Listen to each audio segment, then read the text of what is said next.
Je privilégie le rapport humain avec les photographes, c'est-à-dire que je ne vais pas travailler avec un photographe qui ne m'intéresse pas ou qui est arrogant, ou s'il est à ce moment-là on ne va pas continuer à travailler avec lui.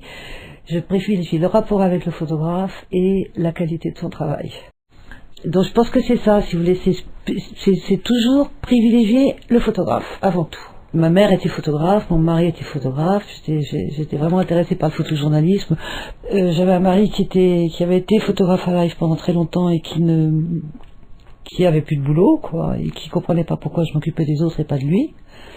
Donc j'ai décidé de monter ma petite structure en m'occupant de 2 ou 3 photographes à Paris. Je voulais juste être agent de photographe, 2 ou 3.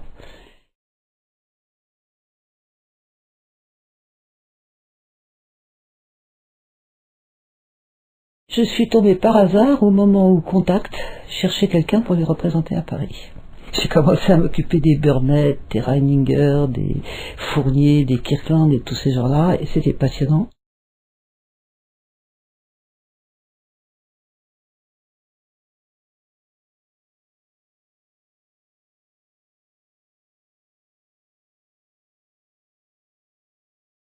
C'était des gens qui réfléchissaient, c'était des gens, des gens intelligents, quoi, qui faisaient pas n'importe quoi, ils se contentaient pas d'appuyer sur un bouton. Et pour moi, c'était super important. On n'était pas aussi rapide que les autres, mais on était meilleurs. C'est pour ça que c'est important, le photographe. Et donc ça a très bien marché comme ça a tellement bien marché qu'un jour, Bob m'a dit bon bah écoutez, je pense que au fond c'est idiot parce que maintenant la plupart des événements se passent sur l'Europe et pas sur les États-Unis.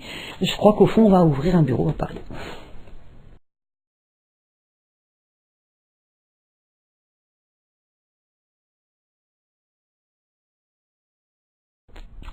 Et donc il a ouvert un bureau à Paris et puis évidemment nous on a cessé de les représenter, quoi.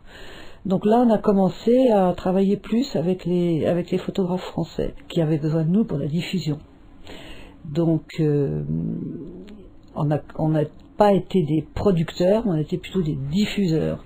Mais on a continué à garder cette image un peu de photographe prestigieux, quoi. On a toujours essayé de ne pas faire n'importe quoi, de pas inonder le marché avec n'importe quelle photo, mais de prendre que des choses qui avaient de la valeur et tout ça, quoi. Le news c'est quand même super important. C'est un moteur, ça nous excite, et puis il y a des événements dans la vie, je sais pas, le mur de Berlin, des trucs comme ça qui font qu'on a envie de le faire, qu'on a envie de le couvrir. Mais il faut qu'on essaye surtout de pas se laisser piéger par l'actualité chaude, quoi. Maintenant, il faut qu'on trouve un autre marché. Donc il va y avoir le marché d'Internet, mais malheureusement, c'est un marché qui paye pas du tout.